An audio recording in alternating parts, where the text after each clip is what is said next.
നമസ്കാരം, ന്യൂസ് അപ്ഡേറ്റ്സിലേക്ക് സ്വാഗതം. പ്രധാന വാർത്തകൾ നോക്കാം. सरकार ने जो नीति नियमों के तहत जो आपदा प्रबंधन के लिए राशि भेजते हैं उसका काफी हिस्सा पहले ही दिया हुआ है और भी हिस्सा हमने तुरंत रिलीज किया है और जैसे ही मेमोरेंडम आएगा तो बहुत ही उदारता पूर्वक इन सारी समस्याओं के समाधान के लिए केरल सरकार के साथ भारत सरकार खड़ी रहेगी. വയനാടിന്റെ ദുരിതം നേരിട്ട് കണ്ടും ആശ്വാസം പകർന്നും പ്രധാനമന്ത്രി. വയനാട് ഒറ്റയ്ക്കല്ലെന്ന് മോദി. കേന്ദ്രത്തിന് സാധ്യമായതെല്ലാം ചെയ്യാം, പണത്തിന്റെ കുറവുണ്ടാകില്ല. വിശദമായ മെമ്മോറാണ്ടം നൽകാൻ കേരളത്തിന് നിർദ്ദേശം.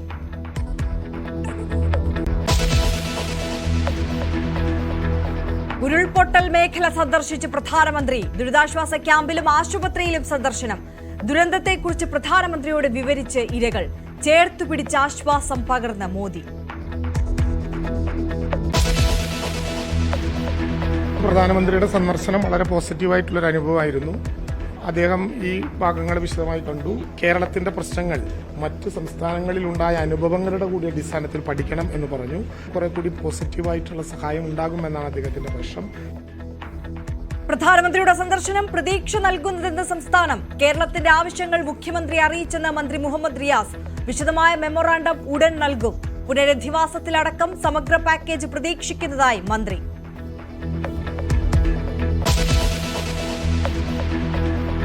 സൂചിപ്പാറയിൽ കണ്ടെത്തിയ 4 മൃതദേഹങ്ങൾ എയർലിഫ്റ്റ് ചെയ്തു. ഹെലികോപ്റ്റർ മാർഗം മൃതദേഹം സുൽത്താൻ ബത്തേരിയിലെത്തിച്ചു. വയനാട്ടിൽ നാളെ ജനകീയ തെരച്ചിൽ.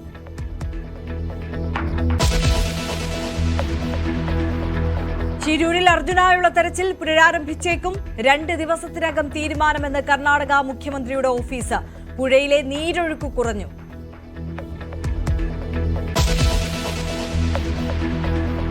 വിനേഷ് ഫോഗട്ടിന് വെള്ളി മെഡൽ കിട്ടുമോ എന്ന് ഇന്നറിയാം. കായിക കോടതി തീരുമാനം രാത്രി 9:30. എല്ലാ ഭാഗത്തിന്റെയും വാദം പൂർത്തിയായി.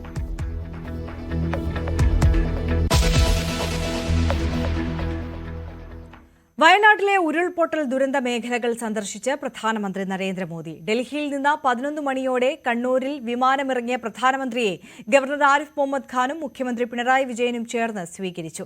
ഹെലികോപ്റ്റർ മാർഗം വയനാട്ടിലെത്തിയ പ്രധാനമന്ത്രി ഉരുൾപൊട്ടൽ ഉണ്ടായ സ്ഥലങ്ങളിൽ വ്യോമ നിരീക്ഷണം നടത്തി. ക്യാമ്പുകളിൽ കഴിയുന്ന ദുരന്തബാധിതരെയും മൂപ്പൻസ് ആശുപത്രിയിൽ ചികിത്സയിലുള്ള രോഗികളെയും സന്ദർശിച്ചു. അതിനുശേഷം കളക്ടറേറ്റിൽ അവലോകന യോഗത്തിലും പ്രധാനമന്ത്രി പങ്കെടുത്തു. സന്ദർശന വേളയിൽ പ്രധാനമന്ത്രിക്കൊപ്പം മുഖ്യമന്ത്രി പിണറായി വിജയൻ, ഗവർണർ ആരിഫ് മുഹമ്മദ് ഖാൻ, കേന്ദ്രമന്ത്രി സുരേഷ് ഗോപിയും അനുഗമിച്ചു. അവലോകന യോഗത്തിന് ശേഷം കേരളത്തിന് പിന്തുണ വാഗ്ദാനം ചെയ്ത് പ്രധാനമന്ത്രി നരേന്ദ്രമോദി സംസാരിച്ചു. കേന്ദ്രം കേരളത്തിന് ഒപ്പമുണ്ടെന്ന് പ്രധാനമന്ത്രി പറഞ്ഞു. ദുരന്തത്തിൽ ഇരയായവരുടെ കൂടെ നിൽക്കുകയാണ് ഇപ്പോൾ വലുത്. കേന്ദ്രത്തിന് ചെയ്യാൻ കഴിയുന്നതെല്ലാം ചെയ്യും. ദുരന്തബാധിതർ ഒറ്റയ്ക്കല്ല. പുനരധിവാസത്തിന് പണം ഒരു പ്രശ്നമാകില്ല. 100 കണക്കിന് ആളുകളുടെ സ്വപ്നമാണ് തകർന്നതെന്നും മോദി വയനാട് കളക്ടറേറ്റിൽ ചേർന്ന അവലോകന യോഗത്തിൽ പറഞ്ഞു. जिन परिजनों ने अपने स्वजन खोए हैं उसकी पूर्ति करना तो हम मनुष्य के लिए संभव नहीं है, लेकिन उनका भावी जीवन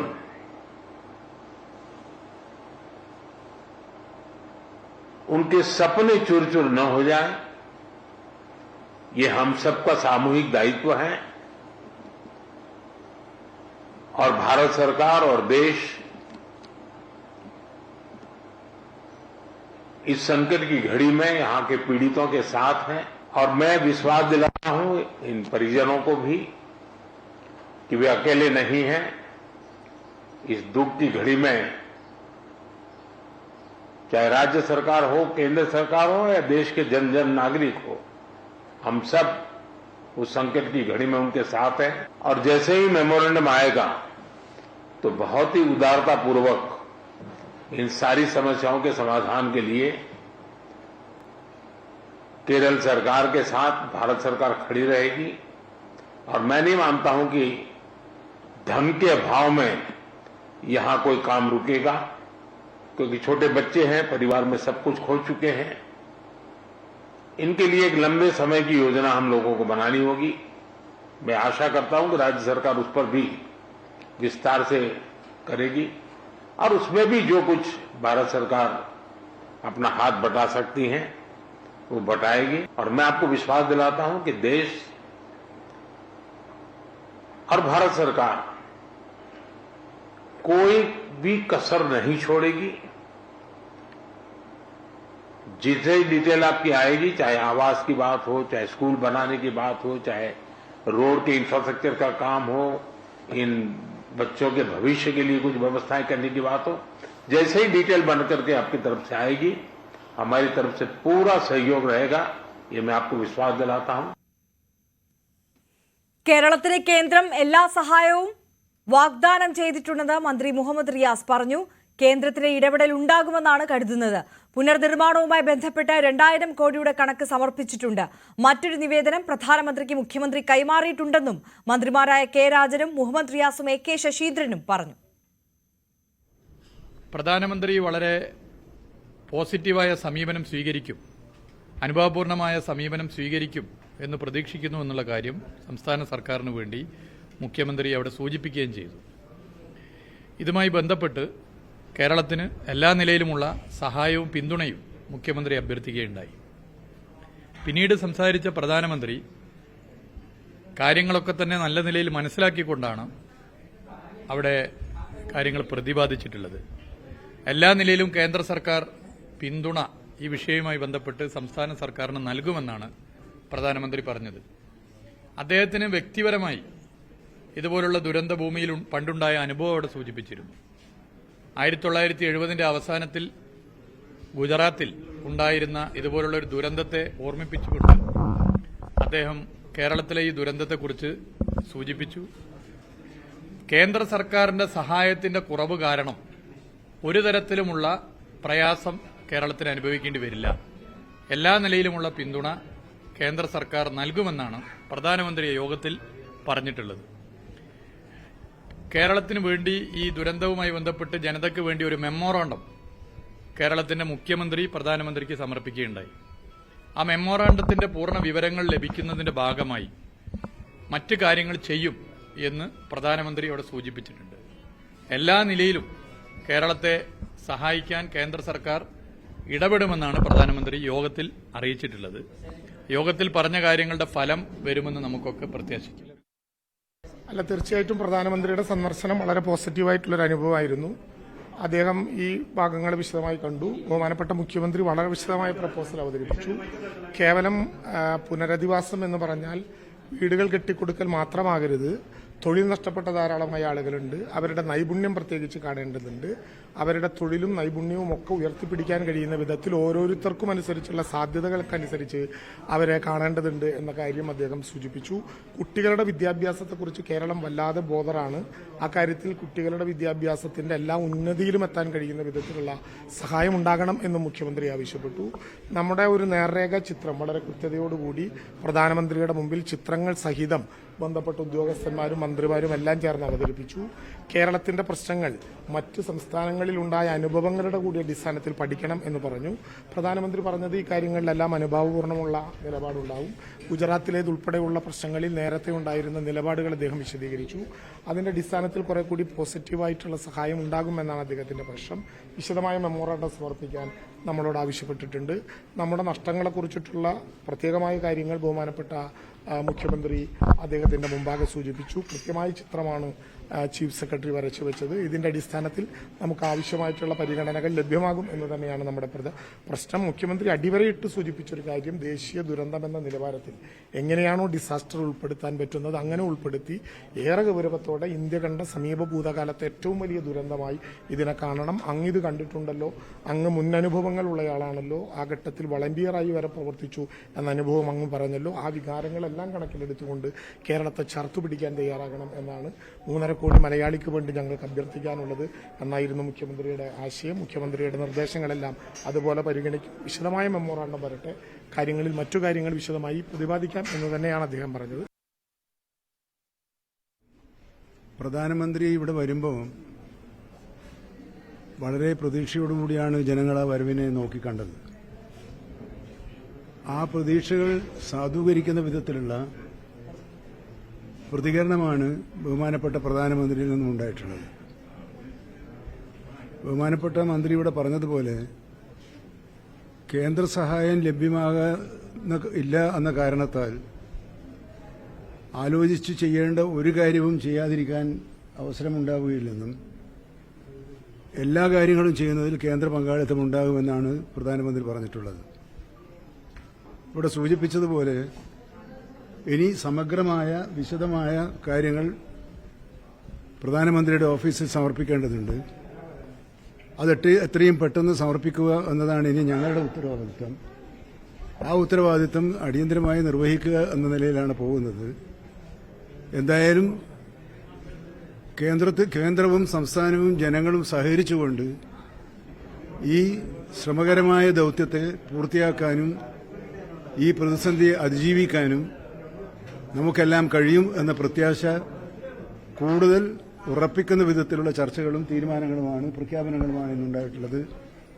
ഞങ്ങളെപ്പോലുള്ളവർക്ക് കൂടുതൽ കർമ്മനിരതമായി പ്രവർത്തിക്കാനുള്ള ആവേശവും അത് നൽകിയിട്ടുണ്ട്. സമഗ്ര വിവരങ്ങളുമായി MG മിഥുന്റെ റിപ്പോർട്ട് കാണാം. ഏകദേശം 2.5 മണിക്കൂറിലധികം വയനാട് മക്കളോടൊപ്പം ചേർന്നതിന് ശേഷമാണ് പ്രധാനമന്ത്രി ഇവിടെ നിന്ന് മടങ്ങിയത്. 5 മണിയോടുകൂടിയാണ് അദ്ദേഹത്തെ വഹിച്ചുകൊണ്ട് ഈ ഒരു വ്യോമസേനയുടെ M-17 എന്ന ഹെലികോപ്റ്റർ ഇവിടെ നിന്ന് പറന്നുയരുകയും ചെയ്തത്. രാവിലെ 11 മണിയോടുകൂടി അദ്ദേഹം കണ്ണൂർ വിമാനത്താവളത്തിൽ വന്നിറങ്ങുന്നു. പിണറായി വിജയൻ, ഒപ്പം തന്നെ ഗവർണർ ആരിഫ് മുഹമ്മദ് ഖാൻ അടക്കമുള്ള ജനപ്രതിനിധികൾ, ഒപ്പം തന്നെ BJP നേതാക്കൾ ഉൾപ്പെടെയുള്ളവർ പ്രധാനമന്ത്രിയെ സ്വീകരിക്കുന്നു. അദ്ദേഹത്തോടൊപ്പം കേന്ദ്ര സഹമന്ത്രി സുരേഷ് ഗോപിയും പ്രധാനമന്ത്രിക്കൊപ്പം ഉണ്ടായിരുന്നു. തുടർന്ന് അവർ വ്യോമമാർഗം ഈ ഒരു ദുരന്തബാധിത പ്രദേശങ്ങളിലേക്ക് സന്ദർശിക്കാനെത്തി. വ്യോമനിരീക്ഷണം നടത്തുന്നതിന് വേണ്ടി മുഖ്യമന്ത്രി, ഒപ്പം തന്നെ ഗവർണർ ആരിഫ് മുഹമ്മദ് ഖാൻ, ഒപ്പം തന്നെ കേന്ദ്ര സഹമന്ത്രി സുരേഷ് ഗോപി, ഒപ്പം തന്നെ ചീഫ് സെക്രട്ടറി ഡോക്ടർ വേണു തുടങ്ങിയവരും ഈ ഒരു ഹെലികോപ്റ്ററിൽ പ്രധാനമന്ത്രിക്കൊപ്പം ഉണ്ടായിരുന്നു. 3 ഹെലികോപ്റ്റർ അടങ്ങുന്ന സംഘമാണ് ഈ ഒരു ദുരന്തബാധിത മേഖലകളിലേക്ക് തിരിച്ചത്. നടുഭാഗത്ത് നമ്മൾ കാണുന്ന ആ ദൃശ്യത്തിലുള്ള ഹെലികോപ്റ്ററിൽ പ്രധാനമന്ത്രിയും മറ്റ് മുഖ്യമന്ത്രി ഉൾപ്പെടെയുള്ളവർ സഞ്ചരിച്ചു. മറ്റ് 2 ഹെലികോപ്റ്ററുകളിൽ സുരക്ഷാ വിഭാഗങ്ങൾ അവർക്ക് അകമ്പടിയായി പോവുകയും ചെയ്തു. ഈ മേഖലകളിൽ മുണ്ടക്കൈ, പുഞ്ചിരിവട്ടം, ഒപ്പം തന്നെ ചുരുൾമല അടക്കമുള്ള പ്രദേശങ്ങളിൽ താഴത്തിൽ പറന്നുകൊണ്ട് കൃത്യമായി തന്നെ ഈ പ്രദേശങ്ങളിൽ ഉണ്ടായ ദുരനുഭവം, അവിടെ ഉണ്ടായ ആ വലിയ ദുരന്തം അതൊക്കെ നേരിൽ കണ്ടുകൊണ്ട് പ്രധാനമന്ത്രിക്ക് ചീഫ് സെക്രട്ടറി ഡോക്ടർ വേണു അത് വിശദീകരിച്ച് നൽകുകയും ചെയ്തു. നേരത്തെ ഇവിടെ എങ്ങനെയായിരുന്നു, എത്രത്തോളം കുടുംബങ്ങൾ താമസിച്ചിരുന്നു എന്നടക്കമുള്ള കാര്യങ്ങൾ അദ്ദേഹത്തോട് വിശദീകരിച്ച് നൽകി. തുടർന്ന് 12 മണിയോടുകൂടി ഞാനിപ്പോൾ നിൽക്കുന്ന ഈ ഒരു SKMJ ഗ്രൌണ്ടിൽ പ്രത്യേകം തയ്യാറാക്കിയ ഹെലിപ്പാഡിലേക്ക് ഈ 3 ചോപ്പറുകളും വന്നിറങ്ങുന്നു. അതിനുശേഷം പ്രധാനമന്ത്രിയെ സ്വീകരിക്കുന്നതിന് വേണ്ടി മന്ത്രിമാരുണ്ടായിരുന്നു. മന്ത്രിമാരായ K രാജൻ, ഒപ്പം തന്നെ OR കിളു അടക്കമുള്ള മന്ത്രിമാരും, ഒപ്പം തന്നെ കളക്ടർ ഉൾപ്പെടെയുള്ള ആളുകളും ഒക്കെ തന്നെ ഉദ്യോഗസ്ഥരും ഒക്കെ തന്നെ ഇവിടെ ഉണ്ടായിരുന്നു. ശേഷം പ്രത്യേകം തയ്യാറാക്കിയ വാഹന വ്യൂഹത്തിൽ പ്രധാനമന്ത്രിയെ വഹിച്ചുകൊണ്ട് പ്രധാനമന്ത്രിക്കൊപ്പം മറ്റു ഉദ്യോഗസ്ഥരും, അതായത് ADGP MR അജിത് കുമാർ, ഒപ്പം തന്നെ ചീഫ് സെക്രട്ടറി ഉൾപ്പെടെയുള്ളവർ അവിടേക്ക്, അതായത് ആദ്യം പോയത് ചൂരൽമലയിലേക്കാണ്. സൈന്യം തയ്യാറാക്കിയ ബെയിൽ പാലത്തിൽ അദ്ദേഹം ദുരന്തബാധിത മേഖലകൾ സന്ദർശിച്ചു. ഒപ്പം തന്നെ ബെയിൽ പാലത്തിൽ മാത്രമായിരിക്കും അദ്ദേഹം ചെലവഴിക്കുക എന്നാണ് നമുക്ക് ആദ്യം കിട്ടിയ വിവരം. പിന്നീട് അത് മാറുന്നു. ചൂരൽമലയിലേക്ക് കൂടുതൽ ദുരന്തബാധിത മേഖലകളിലേക്ക് അദ്ദേഹം നടന്നു നീങ്ങിക്കൊണ്ട് ആ പ്രദേശത്തെ ബാധിച്ച ദുരന്തത്തെ അദ്ദേഹം നേരിൽ കണ്ടു. അദ്ദേഹത്തോട് അവിടുത്തെ കാര്യങ്ങൾ കൃത്യമായി ഉദ്യോഗസ്ഥർ വിശദീകരിച്ച് നൽകുകയും ചെയ്തു. അവിടെ ഏകദേശം 1/2 മണിക്കൂറുകൾ മുകളിൽ അവിടെ അദ്ദേഹം ചെലവഴിക്കുകയും ചെയ്തു. തുടർന്ന് അദ്ദേഹം നേരെ എത്തിയത് മിംസ് ആശുപത്രിയിലാണ്. അവിടെ 75ഓളം രോഗികളുണ്ട്. ഇവിടെ ദുരന്തമേറ്റുവാങ്ങി അതിന്റെ ശേഷിപ്പുകളായിട്ടുള്ള നിരവധി ആളുകൾ അവിടെ ഇപ്പോഴും ചികിത്സയിൽ കഴിയുന്നുണ്ട്. അവരെയൊക്കെ എത്തി സമാശ്വസിപ്പിക്കാൻ അദ്ദേഹത്തിനാവുകയും ചെയ്തു. അദ്ദേഹത്തിന്റെ പല കുട്ടികളെയും ഒക്കെ തന്നെ അദ്ദേഹം തഴുകുന്നത് ആ മാതാപിതാക്കളൊക്കെ കാണുമ്പോൾ തന്നെ കേന്ദ്രവും ഒപ്പം തന്നെ സംസ്ഥാന സർക്കാരും ഒക്കെ തന്നെ തങ്ങൾക്കൊപ്പമുണ്ട് എന്നും ഇനിയുള്ള അതിജീവനത്തിന് അവർക്ക് ഒരു കരുത്ത് പകരുന്ന തരത്തിലുള്ള ഒരു സന്ദർശനം കൂടിയായി അത് മാറുകയും ചെയ്തു. തുടർന്ന് അദ്ദേഹം പോയത് സെന്റ് ജോസഫ് സ്കൂളിലുള്ള മേപ്പാടിയിലുള്ള സെന്റ് ജോസഫ് സ്കൂളിലുള്ള ആ ദുരിതാശ്വാസ ക്യാമ്പിലേക്കായിരുന്നു. അവിടെയും ഈ ഒരു ക്യാമ്പിൽ കഴിയുന്ന ആളുകളെ കണ്ട് കൃത്യമായ വിവരങ്ങൾ ചോദിച്ചറിയുകയും ഒപ്പം തന്നെ അവരെ ആശ്വസിപ്പിക്കുകയും ചെയ്ത ശേഷമാണ് അദ്ദേഹം അവിടെ നിന്ന് നേരെ തിരികെ റിവ്യൂ മീറ്റിംഗിനായി കൽപ്പറ്റയിലുള്ള കളക്ടറേറ്റിലേക്ക് അദ്ദേഹം എത്തുന്നത്. അവിടെ പ്രധാനമന്ത്രിയുടെ അധ്യക്ഷതയിൽ മുഖ്യമന്ത്രി പിണറായി വിജയൻ, ഗവർണർ ആരിഫ് മുഹമ്മദ് ഖാൻ, കേന്ദ്ര സഹമന്ത്രി സുരേഷ് ഗോപി, ഒപ്പം തന്നെ മറ്റു മന്ത്രിമാർ സമ്പൂർണ്ണ റിവ്യൂ മീറ്റിംഗ് ആയിരുന്നു നടന്നത്. അവിടെ ഏകദേശം 1/2 മണിക്കൂറോളം ഈ യോഗം പുരോഗമിച്ചിരുന്നു. ആ ഡിജിറ്റൽ പ്രസന്റേഷനിൽ കൃത്യമായി അദ്ദേഹം സന്ദർശിച്ച ആ സ്ഥലങ്ങളിൽ നേരത്തെ എങ്ങനെയായിരുന്നു എന്നടക്കമുള്ള കാര്യങ്ങൾ അദ്ദേഹത്തിന് വിശദീകരിച്ച് നൽകി. ഒപ്പം തന്നെ ഇനി പുനരധിവാസവുമായി ബന്ധപ്പെട്ടുള്ള കാര്യങ്ങളെക്കുറിച്ചും മുഖ്യമന്ത്രിയും മറ്റുദ്യോഗസ്ഥരുമായി കൃത്യമായി അദ്ദേഹത്തെ ബോധിപ്പിക്കുകയും ചെയ്തു. തുടർന്നാണ് നേരത്തെ അനീഷ് സൂചിപ്പിച്ച പോലെ തന്നെ അദ്ദേഹം ഈ ഒരു വയനാടിന് മക്കളോടൊപ്പമാണ്, എന്ത് സഹായവും വേണമെങ്കിലും ചെയ്യുമെന്നുള്ള കാര്യത്തെക്കുറിച്ച് അത്തരത്തിലുള്ള പ്രഖ്യാപനം നടത്തുകയും ചെയ്തു. എന്തായാലും വളരെ പ്രതീക്ഷയോടുകൂടി തന്നെയാണ് അദ്ദേഹത്തിന്റെ ഒരു കടന്നുവരവിനെ സംസ്ഥാനം കാണുന്നത്. തുടർന്ന് 5 മണിയോടുകൂടി അദ്ദേഹത്തിന്റെ വാഹനം ഇവിടേക്ക് കടന്നു വരുന്നു. SKMJ ഗ്രൗണ്ടിലെത്തുന്നു. അദ്ദേഹത്തെ വഹിച്ചുകൊണ്ട് അദ്ദേഹത്തെ യാത്ര അയക്കുന്നതിന് വേണ്ടി മന്ത്രി കെ രാജൻ, ഒപ്പം തന്നെ ORK ഉൾപ്പെടെയുള്ള ഉദ്യോഗസ്ഥരും മന്ത്രിമാരും ഉൾപ്പെടെയുള്ളവർ ഇവിടേക്ക് എത്തിയിരുന്നു. തുടർന്ന് 5 മണിയോടുകൂടി അദ്ദേഹത്തെ വഹിച്ചുകൊണ്ട് ഈ M17 ഹെലികോപ്റ്റർ ഇവിടുന്ന് പറന്നുയർന്നു. അല്പസമയത്തിന് മുമ്പ് അദ്ദേഹം കണ്ണൂരിലെത്തി. അവിടെ നിന്ന് പ്രത്യേക വിമാനത്തിൽ അദ്ദേഹം തിരികെ ഡൽഹിക്ക് മടങ്ങുകയും ചെയ്തു. ഇതായിരുന്നു ഇന്നത്തെ പ്രധാനമന്ത്രിയുടെ സന്ദർശനവുമായി ബന്ധപ്പെട്ടുള്ള നടന്ന പരിപാടികൾ. 3 മണിക്കൂർ നേരമായിരുന്നു ഈ ഒരു പരിപാടി ചാർട്ട് ചെയ്തിരുന്നതെങ്കിൽ പോലും 2.5 മണിക്കൂറധികം അദ്ദേഹം ഇവിടുത്തെ വയനാടിന്റെ ജനതയോടൊപ്പം ചെലവഴിക്കുകയും ചെയ്തു. തിരികെ എത്താം ഇടവേളയ്ക്ക് ശേഷം.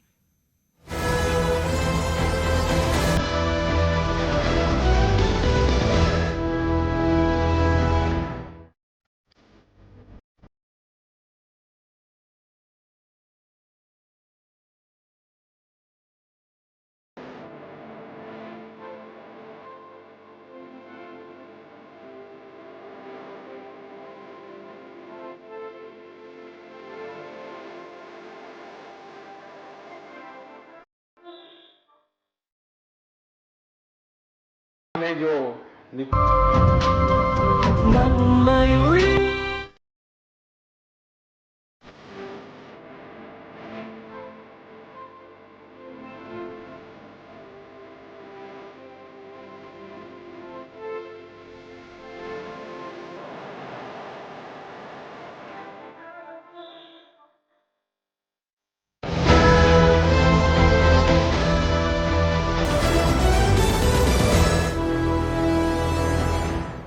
തിരികെ വാർത്തകളിലേക്ക്. എല്ലാ പിന്തുണയും പ്രധാനമന്ത്രി ഉറപ്പു നൽകിയെന്ന കേന്ദ്ര സഹമന്ത്രി സുരേഷ് ഗോപി. സന്ദർശനം നേരത്തെ തീരുമാനിച്ചത് പ്രകാരം തന്നെ നടന്നു. വിശദമായ നിവേദനം ആവശ്യപ്പെട്ടു. വിശദമായ പ്രൊജക്ട് കൊടുക്കണം. ആഘാതത്തിന്റെ കണക്കെടുപ്പ് പൂർണ്ണമായിട്ടില്ല. കുട്ടികൾക്കായുള്ള പാക്കേജ്, മനോനില വീണ്ടെടുക്കാൻ കൗൺസിലിംഗ് ഉൾപ്പെടെ 10 കാര്യങ്ങൾ ചർച്ച ചെയ്തുവെന്നും സുരേഷ് ഗോപി പറഞ്ഞു. ഹൃദയം മുങ്ങി എന്നാണ് അദ്ദേഹം പറഞ്ഞത്. അപ്പോൾ ഇത് ഒരു ഡിസാസ്റ്റർ എന്ന് പറയുന്നതല്ല കണ്ടത്, ജീവിതം എങ്ങനെയാണ് ഹനിക്കപ്പെടുന്നതെന്നാണ് കണ്ടത്. അപ്പോൾ അതിന് വേണ്ടതെല്ലാം ചെയ്യും, എല്ലാ പിന്തുണയും ഉണ്ടാവും എന്നാണ് പറഞ്ഞത്. ഞങ്ങൾ ആ മീറ്റിങ്ങിലിരുന്ന് ചർച്ച ചെയ്തു. അത് അങ്ങോട്ടും ഇങ്ങോട്ടും അവർ ആശയങ്ങളും ആവശ്യങ്ങളുമൊക്കെ ആവശ്യവും പിന്നെ പരിഗണിക്കപ്പെടും. അത് മുമ്പെങ്ങുമില്ലാത്ത രീതിയിൽ പരിഗണിക്കപ്പെടുമെന്നും അദ്ദേഹം പറഞ്ഞിട്ടുണ്ട്. ചൊവ്വാഴ്ച വൈകുന്നേരം ആദ്യത്തെ മീറ്റിങ്ങിൽ എന്തൊക്കെ എന്നുള്ളത് തീരുമാനിച്ച കാര്യങ്ങൾ മാത്രമാണ് ഇന്ന് നടന്നത്. അതിൽ ഒരു സ്കൂൾ മാത്രം മാറി. ഡീപോൾ എന്നുള്ളത് സെൻറ്റ് ജോസഫ്സ്, കാരണം അവിടെയാണ് കൂടുതൽ ഇൻമെറ്റ്സ് ഉള്ളതെന്ന് പറഞ്ഞു. അപ്പോൾ കുറച്ച് ഈ വ്യഥയുടെ ഒരു ഭാരം പേറുന്ന ആൾക്കാരുടെ എണ്ണവും അവിടെയാണ് കൂടുതലുള്ളതെന്ന് പറഞ്ഞപ്പോൾ അവരെയൊക്കെ കാണണമെന്ന് പറഞ്ഞു. അവരെല്ലാം ഒരു 10-20 പേരെ അകത്ത് പോയി ഇൻഡിപെൻഡൻ്റായിട്ട് മീറ്റ് ചെയ്തു. നഴ്സിംഗ് സ്റ്റാഫിനെ കണ്ടു, ഡോക്ടേഴ്സിനെ കണ്ടു, പിന്നെ കൗൺസിലിങ്ങിന് വന്നിട്ടുള്ള ടീമിനെ കണ്ടു, ആയുർവേദിക് ടീമിനെ കണ്ടു.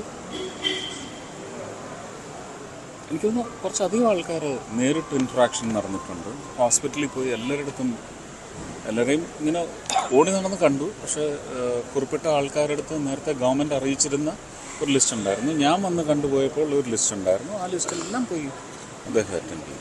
എന്ത് തന്നെയായാലും ഒരു ഡീറ്റെയിൽ പ്രോജക്റ്റ് കൊടുക്കണം. ഇതിൻ്റെ ഈ ഒരു ആഘാതം എത്രയെന്നുള്ള കൃത്യമായ കണക്കെടുപ്പ് ഇനിയും ആയിട്ടില്ല എന്ന് അദ്ദേഹത്തിൻ്റെ ടീം പറഞ്ഞു. അപ്പോൾ അതും കൂടി എടുത്ത് അറിയിക്കണമെന്ന് പറഞ്ഞിട്ടുണ്ട്. വേണ്ടതെല്ലാം ചെയ്യും എന്നാണ് പറഞ്ഞത്. തടസ്സം എന്നൊരു വാക്ക് നമ്മൾ അതിനകത്ത് കൊണ്ടുവരണം. ഉടൻ തന്നെയൊന്നും പറഞ്ഞില്ലേ. ഇതിൻ്റെ കാര്യങ്ങളെല്ലാം വളരെ സാങ്കേതികമായി തന്നെ അറിയിക്കുന്ന മാത്രമേ പിന്നെ അവിടെ നിന്നോട്ട് കൊടുക്കാനുള്ളതിൻ്റെ കണക്കെടുപ്പും കാര്യങ്ങളും എല്ലാം നടന്ന ഒരു പ്രോസസ്സാണ്. അങ്ങനെ ചെയ്യാൻ പറ്റത്തുള്ളൂ അല്ലേ. നേരത്തെ നിശ്ചയിച്ചതിലും കൂടുതൽ സമയമാണ് പ്രധാനമന്ത്രി ദുരന്ത മേഖലയിൽ ചെലവഴിച്ചത്.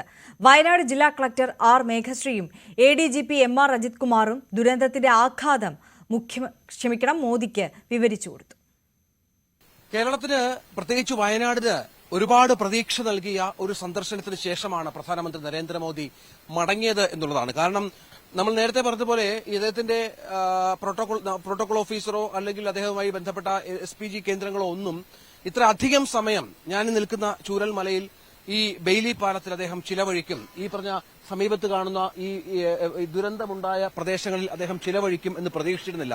കാരണം വളരെ പെട്ടെന്ന് ഇവിടെ എത്തി ഈ സുരക്ഷാ ഉദ്യോഗസ്ഥരെ കണ്ട്, രക്ഷാപ്രവർത്തകരെ കണ്ട് അവർക്ക് അഭിനന്ദനം നൽകിക്കൊണ്ട് മടങ്ങും എന്നാണ് നമ്മൾ പ്രതീക്ഷിച്ചത്. നമ്മൾ മനസ്സിലാക്കേണ്ടത് ഈ കാണുന്ന ദൃശ്യങ്ങൾ ഉരുൾപൊട്ടലിൽ ഇല്ലാതായിപ്പോയ സ്കൂളാണ്. അദ്ദേഹം ആദ്യം കണ്ടത് ഈ സ്കൂളിന്റെ ദൃശ്യങ്ങൾ തന്നെയാണ്. ഒരുപക്ഷെ അദ്ദേഹത്തെ അത്രയധികം സമയം ഇവിടെ നിലനിർത്തിയതിന്റെ പ്രധാനപ്പെട്ട കാര്യവും ഈ സ്കൂളിന്റെ ദൃശ്യങ്ങൾ തന്നെ ആയിരിക്കാം. അദ്ദേഹം ചോദിച്ചറിഞ്ഞത് ഈ സ്കൂളിലെ കുട്ടികളുടെ അവസ്ഥയെക്കുറിച്ചാണ്. പിന്നീട് ഈ സ്കൂളിലെ കുട്ടികൾക്ക് ജീവിച്ചിരിക്കുന്ന, നമുക്കറിയാം ഏതാണ്ട് 32ഓളം കുട്ടികൾ ഇവിടെ പഠിച്ചിരുന്ന കുട്ടികൾ മരിച്ചു. ഈ ജീവിച്ചിരിക്കുന്ന കുട്ടികൾക്ക് ഏത് തരത്തിലുള്ള വിദ്യാഭ്യാസം ഇനി സാധ്യമാകുമെന്ന ചോദ്യം അദ്ദേഹം ഉദ്യോഗസ്ഥരോട് ആരാഞ്ഞു. ADGP MR അജിത് കുമാർ അടക്കം ഈ വിഷയത്തിൽ അദ്ദേഹത്തിന് മറുപടിയും നൽകി. ഈ കുട്ടികളെ മറ്റ് കേന്ദ്രങ്ങളിലേക്ക് മാറ്റിയ കാര്യമൊക്കെ, മറ്റ് സ്കൂളുകളിലേക്ക് മാറ്റിയ കാര്യമൊക്കെ അദ്ദേഹം പറഞ്ഞു. മറ്റൊന്ന്, ഇവിടുത്തെ പല കുട്ടികളുടെയും മാതാപിതാക്കൾ നഷ്ടപ്പെട്ട കുട്ടികളുണ്ട്. അവരുടെ പുനരധിവാസം, അവരെങ്ങനെ അവരുടെ ജീവിതം മുന്നോട്ട് പോകുമെന്ന കാര്യം അദ്ദേഹം ചോദിച്ചറിഞ്ഞു എന്നാണ് ഉദ്യോഗസ്ഥർ നമ്മളോട് പറഞ്ഞത്. അങ്ങനെ ഏതാണ്ട് അരമണിക്കൂറിന് മുകളിൽ ഈ ബെയിലി പാലത്തിലും ഈ ദുരന്ത മേഖലയിലും ഈ പ്രദേശത്ത് ചിലവഴിച്ചതിന് ശേഷമാണ് പ്രധാനമന്ത്രി മടങ്ങിയത്. ഈ കാണുന്ന ദൃശ്യങ്ങളൊക്കെ അദ്ദേഹത്തെ വല്ലാതെ അമ്പരപ്പിച്ചിട്ടുണ്ട്. കാരണം ഇവിടെയൊക്കെ ജനവാസ മേഖലകളായിരുന്നു, നിരവധി ആളുകൾ താമസിച്ചിരുന്ന മേഖലകളായിരുന്നു, കൃഷിയിടങ്ങളായിരുന്നു. അങ്ങനെ ഒരുപാട് പ്രത്യേകതയുള്ള ഈ സ്ഥലങ്ങളിലേക്കാണ് ഇത്ര വലിയ കൂറ്റൻ പാറക്കെട്ടുകൾ വന്നു വീണത്, ഈ പ്രദേശമൊക്കെ വാസയോഗ്യമല്ലാതായി മാറിയത് എന്നുള്ള വിവരം അദ്ദേഹത്തെ വല്ലാതെ അമ്പരപ്പിച്ചിട്ടുണ്ട്. അത് അദ്ദേഹത്തിന് കൃത്യമായി ബോധ്യപ്പെട്ടിട്ടുമുണ്ട്. അതിന്റെ അടിസ്ഥാനത്തിൽ കൂടിയാണ് കുറെ അധികം സമയം അദ്ദേഹം ഇവിടെ ചിലവഴിക്കുകയും ഇക്കാര്യങ്ങൾ ചോദിച്ചറിയുകയും ചെയ്തത്. വിശദമായി തന്നെ ഈ ഉദ്യോഗസ്ഥർ ഇക്കാര്യത്തിൽ അദ്ദേഹത്തോടൊരു വ്യക്തത വരുത്തിയിട്ടുണ്ട്.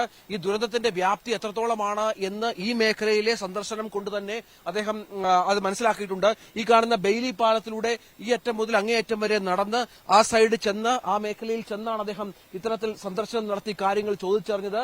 നമുക്കറിയാം എപ്പോഴും ഇതിന്റെ ദുരന്തത്തിന്റെ ബാക്കി പത്രങ്ങളൊക്കെ ഇവിടെ ഉണ്ട്. മണ്ണും മണലും ഒക്കെ കൂടിക്കിടക്കുന്ന ദൃശ്യങ്ങളൊക്കെ കാണാം. അതൊക്കെ അദ്ദേഹം കണ്ടു. ഇവിടുത്തെ പ്രധാനപ്പെട്ട വ്യക്തികളുമായി അദ്ദേഹം സംവദിച്ചു. മുഖ്യമന്ത്രി ഉണ്ടായിരുന്നു, ഒപ്പം ഗവർണർ ഉണ്ടായിരുന്നു, ഒപ്പം കേന്ദ്രമന്ത്രി സുരേഷ് ഗോപി ഉണ്ടായിരുന്നു, ADGP ഉണ്ടായിരുന്നു, സൈനിക ഉദ്യോഗസ്ഥരുണ്ടായിരുന്നു. ഈ ചൂരൽമല പ്രദേശത്തിന്റെ നേരത്തെയുള്ള പ്രത്യേകതയും ഇതിന്റെ ഒരു നാച്ചുറൽ എങ്ങനെയാണ് ഈ പ്രദേശം ഉണ്ടായിരുന്നത് എന്ന കാര്യമടക്കം ഉദ്യോഗസ്ഥർ അദ്ദേഹത്തോട് വിശദീകരിച്ചു. അതിനുശേഷം ഇപ്പോഴത്തെ അവസ്ഥയും അദ്ദേഹം നേരിട്ട് നോക്കിക്കണ്ടു. അങ്ങനെ ഈ വല്ലാത്ത ഒരു ദുരന്ത ഭൂമിയായ ഇവിടെ പ്രധാനമന്ത്രി ഇത്രയധികം സമയം ചിലവഴിച്ചു തന്നെയാണ് നമുക്ക് ഏറെ പ്രതീക്ഷ നൽകുന്നത്.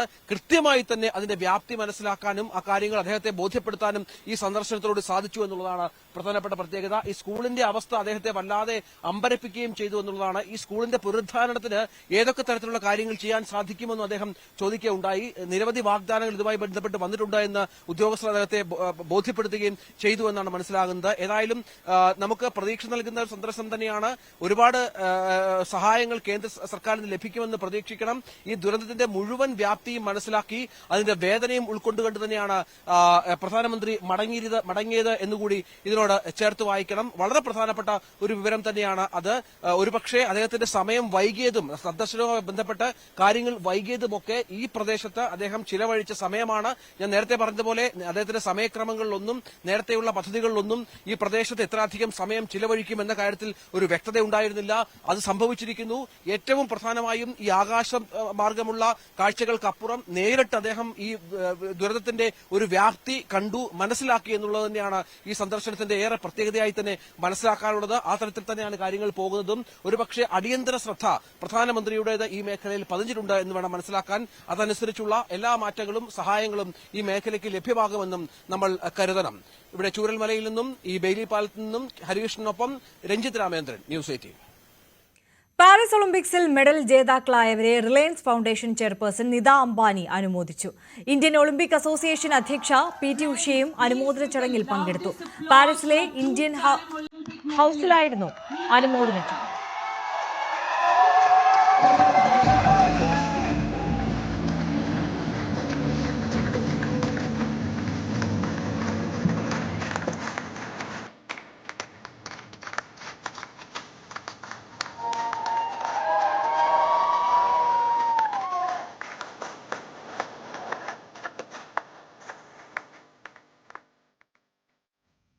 നോക്കാം സ്വർണം വെള്ളി നിരക്കുകൾ. കവിത ഗോൾഡ് ആൻഡ് ഡയമണ്ട്സ് ഇന്നത്തെ സ്വർണം വെള്ളി നിരക്കുകൾ നിങ്ങൾക്കായി സമർപ്പിക്കുന്നത് Wedding collections from Kavita Gold and Diamonds. സ്വർണം 22 ക്യാരറ്റ് ഗ്രാമിന് 6430 രൂപ, പവന് 51,440 രൂപ. സ്വർണം 18 ക്യാരറ്റ് ഗ്രാമിന് 5330 രൂപ, പവന് 42,640 രൂപ. വെള്ളി ഗ്രാമിന് 87 രൂപ, കിലോഗ്രാമിന് 87,000 രൂപ. കവിത ഗോൾഡ് ആൻഡ് ഡയമണ്ട്സ് ഇന്നത്തെ സ്വർണം വെള്ളി നിരക്കുകൾ നിങ്ങൾക്കായി സമർപ്പിക്കുന്നത് Wedding collections from Kavita Gold and Diamonds. Bulletin പൂർണ്ണമാകുന്നു. നമസ്കാരം.